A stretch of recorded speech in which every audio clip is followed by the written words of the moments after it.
Balvir Singh IPS வழக்கில் Amudha IAS மீது நீதிமன்ற அவமதிப்பு வழக்கு தொடரும் என மக்கள் கண்காணிப்பாக நிர்வாக இயக்குனர் ஹென்றி ரிபன் எச்சரிக்கை விடுத்துள்ளார். காவல் சித்திரவதை தொடர்பான பல்வீர் சிங் ஐபிஎஸ் வழக்கை விசாரித்த பின்னரும் கூட வழக்கு குறித்த அறிக்கையை இதுவரை வழங்காத அமுதா ஐஏஎஸ் மீது நீதிமன்ற அவமதிப்பு வழக்கு தொடருவோம் என மக்கள் கண்காணிப்பாக நிர்வாக இயக்குனர் ஹென்றி தீபன் எச்சரிக்கை.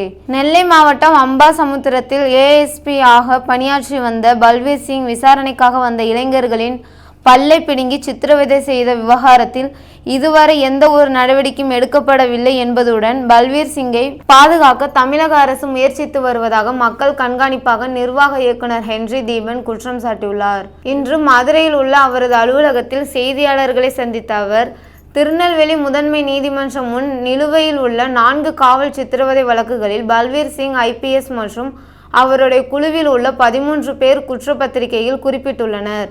திருபுவனம் அஜித்குமார் வழக்கில் காவலர்கள் கான்ஸ்டபிள்ஸ் கொலையாளியாக உறுதி செய்யப்பட்டதால் உடனடியாக கைது செய்யப்பட்டனர். அரசின் விரைவான நடவடிக்கை மற்றும் உயர்நீதிமன்ற தலையீடு இவ்வழக்கை விரிவுபடுத்தி தற்போது சிபிஐ விசாரணை நடந்து வருகிறது. காவல் சித்திரவதை வழக்குகளில் கட்டளையிடும் அதிகாரமும் பொறுப்பும் கொண்ட பொறுப்பில் உள்ள உயர் அதிகாரிகள் தண்டனையிலிருந்து தப்பிப்பதோடு அவர்களது பணியை தொடர்கின்றனர். இது பல்வீர் சிங் வழக்கில் அவரும் மேலும் அவ்வழக்கில் குற்றம் சாட்டப்பட்ட மற்ற காவல்துறையினர் இன்றும் பணியை தொடர்ந்து வருகின்றனர். பல்வீர் சிங் வழக்கில் பாதிக்கப்பட்ட அனைவரும் சிறையில் அடைக்கப்பட்டிருந்தனர். அவர்கள் ஜாமீனில் வெளியே வந்த பிறகுதான் உண்மை வெளிவந்தது. காவல்துறை தங்கள் அதிகாரத்தால் 3 வாரங்களுக்கு மேல் இந்த உண்மை மறைக்க முடிந்தது. அமுதா ஐஏஎஸ் இடமிருந்து இவ்வழக்கு தொடர்பான இடைக்கால அறிக்கை பெறப்பட்ட நிலையில் நீதிமன்ற உத்தரவின் அடிப்படையில் அவரது குழு அறிக்கை நகல் கொடுக்க கோரினோம். ஆனால் இதுவரை அந்த அறிக்கை எங்களுக்கு கிடைக்கப்பெறாததால் அமுதா ஐஏஎஸ் மீது நீதிமன்ற அவமதிப்பு வழக்கை தொடர உள்ளோம். மேலும் வழக்கு எண் WPMD நம்பர் 20255/2023 அடிப்படையில் உயர்நீதிமன்ற உத்தரவு இருந்தும் அம்பாசமுத்திரம் காவல் நிலையத்தின் சிசிடிவி காட்சிகள் இன்னும் வழங்கப்படவில்லை. இது உச்சநீதிமன்றத்தின் உத்தரவை மீறுகின்ற செயலாகும். சிபிசிஐடி விசாரித்து வரும் 4 வழக்குகளில் வழக்கு எண் செக்ஷன் நம்பர் 200/223 வழக்கில் பிற்படுத்தப்பட்ட வகுப்பை சேர்ந்த 2 காவலர்களின் சாதி விவரங்களை மறைத்து SC/ST வன்கொடுமை தடுப்பு சட்டத்தை குற்றப்பத்திரிகையில் சேர்க்காமல் தவிர்த்துள்ளது. ஆனால் இது ஆரம்ப கட்டம் முதல் தகவல் அறிக்கையில் FIR SC/ST வன்கொடுமை தடுப்பு சட்டத்தின் கீழ் வழக்காக பதிவு செய்யப்பட்டது. இது வழக்கின் தீவிரத்தன்மையை பாதிக்கும். கடந்த 2023 மார்ச் 29ஆம் தேதியன்று முதல்வர் மு.க. ஸ்டாலின் சட்டமன்றத்தில் பல்வீர் சிங் ஐபிஎஸ் கட்டாய காத்திருப்பில் வைக்கப்பட்ட பின் பணியிடை நீக்கம் செய்யப்பட்டதாக அறிவித்தார். மேலும் 2024 ஜனவரி 22இல் அவர் மீதான பணியிடை நீக்க உத்தரவு ரத்து செய்யப்பட்டது. தற்போது அவர் முழுமையான ஊதியம் பெற்று 2024 மார்ச் 18 முதல் டில்லி நகர் சிறையில் உள்ள தமிழ்நாடு சிறப்பு 4 படையில் உதவி கமாண்டன்டாக பணியாற்றுகிறார்.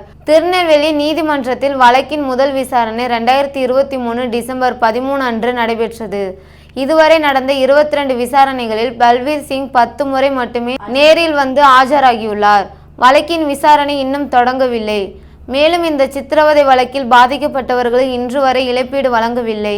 காரணம், முக்கிய குற்றவாளி ஒரு காவல்துறை உயர் அதிகாரி என்பதுதான். இது சாதி சார்ந்த பாகுபாடு அல்லாமல் வேறு என்ன? மனித உரிமை மீறலால் பாதிக்கப்பட்டவர்கள் ஐநா 2005 தீர்மானப்படி நீதியும் நிவாரணம் பெற உரிமை உள்ளது. மேலும் சிபிசிஐடி செக்ஷன் நம்பர் 2419/2023 வழக்கில் SC/ST வன்கொடுமை தடுப்பு சட்டத்தை குற்றப்பத்திரிகையில் சேர்க்க வேண்டும். அதன்படி பாதிக்கப்பட்டவர்களுக்கு உரிய நிவாரணம் வழங்கப்பட வேண்டும். அமுதா ஐஏஎஸ் இறுதி அறிக்கையை பாதிக்கப்பட்டவர்களுக்கும் சிபிசிஐடிக்கும் வழங்க வேண்டும். மேலும் அம்பாசமுத்திர காவல் நிலைய சிசிடிவி காட்சிகளை உடனடியாக வழங்க வேண்டும். சாதி வேறுபாடின்றி 4 வழக்குகளிலும் பாதிக்கப்பட்ட அனைவருக்கும் உரிய நிவாரணம் வழங்கப்பட வேண்டும். மாநிலத்தில் நடந்த காவல் சித்திரவதைகளின் போது ஏற்பட்ட மரணங்களுக்கான பல வழக்குகளில் கூவி மூசா பிரிவின் கீழ் நீதிமன்ற விசாரணைகள் நிறைவடையாத நிலை தொடர்கிறது. இது திட்டமிட்ட சட்ட தாமதமாகும். மாவட்ட முதன்மை நீதிபதிகள் இதனை உடனடியாக கண்காணிக்க வேண்டும். உயர்நீதிமன்றம் சித்திரவதை மற்றும் காவல் மரண வழக்குகளின் விசாரணையை விரிவுபடுத்தி நீதிமன்ற பதிவாளர்களும் சட்ட உதவி ஆணையங்களும் அவ்வப்போது கண்காணிக்க வேண்டியது அவசியம். எம்எல்ஏ எம்பி வழக்குகளுக்கு போன்றும் மனித உரிமை நீதிமன்றங்களில் காவல் சித்திரவதை வழக்குகளுக்கான சிறப்பு நீதிமன்றங்கள் தினசரி விசாரணை அடிப்படையில் அமைய வேண்டும். இந்த வழக்குகளில் அனுபவமிக்க தனித்துவமான அரசு தரப்பு வழக்கறிஞர்கள் நியமிக்கப்பட வேண்டும் என செய்தியாளர்கள் சந்திப்பில் வலியுறுத்தினார். சந்திப்பின் போது காவல் சித்திரவதைக்கு எதிரான கூட்டு இயக்கத்தின் செயலாளர் மீதா பாண்டியன், வழக்கறிஞர் பாண்டியராஜன் ஆகியோர் உடன் இருந்தனர். காரணத்தினால் இதை ஞாபகப்படுத்த வேண்டிய அவசியம் எங்களுக்கு இருக்கு. இரண்டாவது, இந்த வழக்குல மிக முக்கியமானது என்னன்னா, அமுதா IAS விசாரித்தார்கள். உங்களுக்கு தெரியும், ஏப்ரல் மாதம் 9ஆம் தேதி 23 ஆரம்பிச்சு 19ஆம் தேதிக்குள்ளார விசாரித்தார்கள். நாங்கள் அதில் இருக்க ஒரு வழக்கில் இருக்கக்கூடிய அருண்குமார் இன்னைக்கு அவர் வந்துகிட்டு இருக்கார். அவர் சார்பாக உயர் நீதிமன்றத்தில் வழக்கு தொடர்ந்து உங்களுக்கு எல்லாருக்கும் தெரியும். அந்த உயர் நீதிமன்றத்தில் கிடைத்த ஆணை என்னென்றால், அமுதா சார்ஜ் ஷீட் போட்ட உடனே அந்த முழு அறிக்கையை வெளியிட வேண்டும் என்று. இன்னைக்கு வரைக்கும் அமுதா IAS அந்த முழு அறிக்கையை எங்களிடம் இன்னும் கொடுக்கவில்லை. அடுத்த வாரம் நாங்கள் அவர்களுக்கு எதிராக கண்டெம்ப்ட் ஆக்ஷன் எடுக்க வேண்டிய நிர்பந்தம் கண்டிப்பாக தள்ளுகிறார்கள். அவர்களுக்கு இப்போ பழக்கமாக போயிடுச்சு. கண்டெம்ப்ட் ஆக்ஷனில் நீதிமன்றத்துக்கு தனியாக செல்வது, கூட்டாக செல்வது அவங்களுக்கு எல்லாம் ரொம்ப வழக்கமாயிடுச்சு. பத்திரிகையாளருக்கு சந்திப்பில் அவர்கள் பேசுவதெல்லாம் பழக்கமாயிடுச்சு. இப்போ அவங்க நீதிமன்றத்துக்கு முழு அறிக்கை எங்களுக்கு வேணும், அமுதாவுடைய முழு அறிக்கை வரணும். இன்ட்ரிம் ரிப்போர்ட் கொடுத்துருக்காங்க. இன்ட்ரிம் ரிப்போர்ட்ல வேணாம், உங்களுடைய முழு அறிக்கையை வெளிப்படையாக கொண்டு வாருங்கள் என்று கேட்கிறோம். அதே உயர் நீதிமன்றம் என்ன கூறியது என்றால், மிக முக்கியமாக கூறியது என்னவென்றால், CCTV கேமரா ஃபுட்டேஜ் நாங்க எல்லாம் இன்வெஸ்டிகேஷன் ஆபீசர்கிட்ட கொடுத்திருக்கோம். அம்பாசமுத்திரம் CCTV கேமரா ஃபுட்டேஜ், மற்ற காவல் நிலையத்துடைய CCTV கேமரா ஃபுட்டேஜ் எல்லாம் நாங்க கொடுத்திருக்கிறோம் என்று கூறினார்கள். அந்த CCTV கேமரா ஃபுட்டேஜ் எல்லாமே உடனடியாக சார்ஜ் ஷீட் போட்ட உடனே மனுதாரத்தை கொடுக்கணும். நாங்க இன்னைக்கு வரைக்கும் கொடுக்கல. அதுலயும் CBCIDக்கு எதிராக நாங்கள் வழக்கு தொடர இருக்கிறோம் என்பதை கூற விரும்புகிறேன். நண்பர்களே, மிக முக்கியமான விஷயத்துக்கு இப்பதான் வரோம். உங்களுக்கு எல்லாருக்கும் தெரியும், 4 வித்தியாசமான வழக்குகள் போடப்பட்டது. அந்த 4 வித்தியாசமான வழக்குகள் போடப்பட்டதுல ஒரு வழக்கு SC வகுப்பை சார்ந்தவர்களுக்கு எதிரான வழக்கு. அதுல SC வகுப்பை சார்ந்தவர்களை சித்திரவதை செய்திருந்தார். நான் SC வகுப்பை சார்ந்தவர்களை சித்திரவதை செய்தது என்ற காரணத்தினால அது உயர் நீதிமன்றத்தில் வழக்கு தொடர்ந்தோம். அதுல FIR SC/ST ஆக்ட்ல போடப்பட்டிருந்தது. பாதிக்கப்பட்டவர்கள் SC/ST வகுப்பை சார்ந்தவர்கள், அதில் பாதிக்கப்பட்டவர்கள் இருந்த காரணத்தினால் SC/ST ஆக்ட் அதுல அவர்கள் போட்டிருந்தார்கள். அதில் ஒரு SC வகுப்பை சார்ந்தவர் மதம் மாறி இருந்தார். உண்மைதான், அவர் மதம் மாறி இருந்தால் அவர் SC-யா இருக்க முடியாது. ஆனால் மற்றவர்கள் SC வகுப்பை சார்ந்தவர்கள்.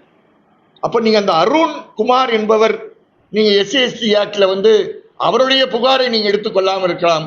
ஆனால் அவர் கொடுத்த புகார்ல இருக்கக்கூடிய குற்றவாளிகள், பாதிக்கப்பட்டவர்கள் SC வகுப்பை சார்ந்தவர் என்றால் கண்டிப்பாக அது SC/ST ஆக்ட் போட்டு, SC/ST ஆக்ட்ல சார்ஜ் ஷீட் போட்டு, SC/ST ஆக்ட்ல இருக்கக்கூடிய பாதுகாப்பு கொடுத்து, SC/ST ஆக்ட்ல இருக்கக்கூடிய நஷ்டஈடு கொடுத்து, SC/ST ஆக்டுக்காக இருக்கக்கூடிய சிறப்பு நீதிமன்றத்தில் நடத்தி இருக்கிறோம். அதை விட்டுட்டு எல்லா வழக்குகளுடன் சேர்த்து JM கோர்ட்ல திருநெல்வேலியில ஒரு நாம் சேவாக்கா 2 வருஷம் நடத்திக்கிட்டு இருக்காங்க. 22 வாய்தா, 10 வாய்தாக தான் நம்ம துரை பல்வீர் சிங் வந்திருக்காரு.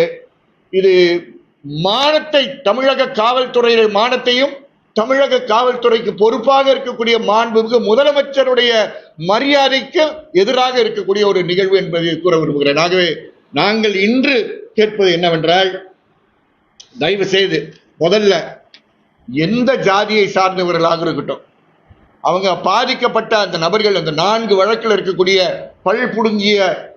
பல்புடுங்கிய சம்பவத்தினால் பாதிக்கப்பட்ட யாராக இருந்தாலும் முதல்ல அவர்களுக்கும் நீங்கள் மன்னிப்பு கேளுங்கள். இந்த மன்னிப்பு கேட்கறதை செய்து வேற யாரோ சொன்னது மாதிரி நினைக்காதீங்க, நான் நினைத்தராதீங்க. மன்னிப்பு கோருதல் என்பது ஐநா சபையில் UN Declaration on Basic Principles and Guidelines to a Remedy and Reparation for Victims of Gross Violations என்ற 2005ஆம் ஆண்டு கொண்டு வரப்பட்டிருக்கக்கூடிய UN கைட்லைன்ஸ் சொல்லிருக்கு.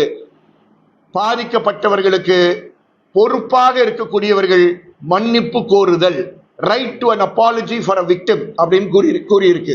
அதனால அஜித்குமார் வழக்கில் மாண்புமிகு முதலமைச்சர் கூறியிருந்தார்னா அவர் எதற்காக கூறினார் என்று தெரியாது. நான் புரிந்து கொள்வது இதன் அடிப்படையில் கூறினார் என்று நான் புரிந்து கொள்கிறேன். ஒரு மனித உரிமை அமைப்பை சார்ந்த நாங்கள் அந்த பார்வையில் தான் பார்க்க முடியும். அந்த மன்னிப்பு இன்னும் பல்வீர் சிங் வழக்கில் அவர்கள் இன்னும் கொடுக்கவில்லை என்பதை பதிவு செய்கிறேன். மன்னிப்பு கோருங்கள், எல்லோருக்கும் நஷ்டஈடு கொடுங்கள், எல்லோருக்கும் நஷ்டஈடு கொடுங்கள். நீங்கள் செலக்ட் பண்ணிலாம் நஷ்டஈடு கொடுக்க வேண்டாம், எல்லாருக்கும் நஷ்டஈடு கொடுக்க வேண்டும் என்ற கோரிக்கையை நாங்கள் முன்வைக்க கடமைப்பட்டிருக்கிறோம். அடுத்தது சிபிசிஐடி தானாகவே முன்வந்து, எனக்கு ரொம்ப ஆச்சரியமா இருக்குது சிபிசிஐடி இது போன்ற விஷயங்களில் ஈடுபடுகிறார்கள் என்று. எனக்கு சிபிசிஐடி மேல இருக்கக்கூடிய மரியாதை உங்களுக்கு எல்லாருக்கும் தெரியும். நான் அதை ஒன்றும் மறைத்தது கிடையாது. நான் நீதிமன்றத்திலையும் பேசும்போதும் சிபிசிஐடி பத்தி என்ன பேசுறேன், வெளியே என்ன பேசுறேன் உங்களுக்கு தெரியும்.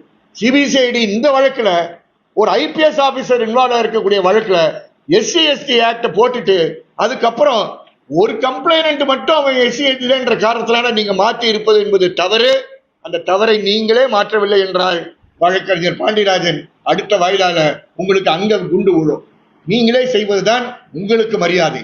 ஏன்னா நீங்க ரொம்ப வேகமாக வேலை செய்யற காவல்துறை. உங்களை பத்தி நான் இன்னும் அடுத்ததுல சொல்ல போறேன். ரொம்ப வேகமாக வேலை செய்யக்கூடிய காவல்துறை. இரண்டாவது அமுதா IAS அவர்களாகவே அவர்களுக்கு என்னுடைய விலாசம் தெரியும்.